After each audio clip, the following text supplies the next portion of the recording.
I've always worked in horse racing ever since I left school, and it's something I've always loved and it's something I always wanted to do.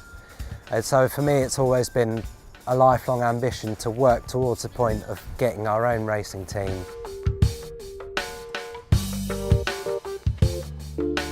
The real skill in being a trainer is bringing all the right people together, and that's everyone from your riders who spend all their time with your horses, to getting a good farrier, a good vet, finding the right owners of the horses, and then again finding the right races for horses. I think it's very much, you have to have a problem-solving brain, because there's always new challenges and there's always different things. It's not just about you and the horses, there's a lot of other things involved. I mean, you know, learning to run a business is a big part of it as well. Together with my staff, we'll work out the training routines, the feeding regimes for the horses. With the vets and that, we'll discuss any health problems any of the horses might have or anything we can do to help them. And again, we spend a lot of time with our farrier making sure that the horse's feet are healthy and well balanced, because it's such a vital part of the horse.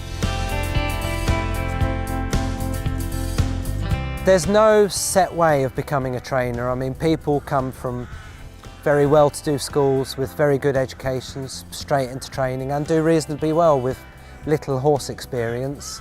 And then there are people like me who have spent their entire life working with horses, who then just come on and finally reach that part where you can finally train your own horses and run your own yard.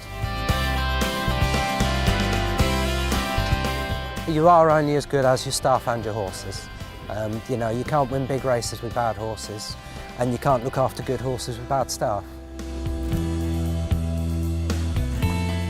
You have to love horses. You really shouldn't be working with animals if you don't have a real love for them. And it takes a lot of patience, and it takes years to learn to understand how they actually think. And I think with being in a racing environment, it's a very competitive environment, so you need to have something that sets you apart from everyone else. And you know, we very much like to have that winning mentality. We don't always win, we don't expect to always win, but we certainly always try.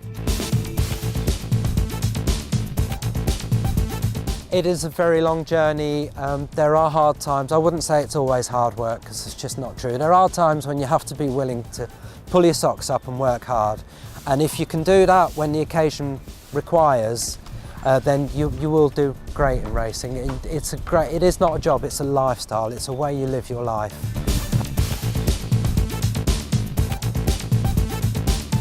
The amazing buzz is just being in the winner's enclosure at places like Royal Ascot, Dubai.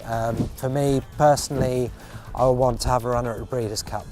It's just competing at the highest level is what we aim at, and you know, when we get there, we have had winners at the top level, and it's such a great feeling when you do.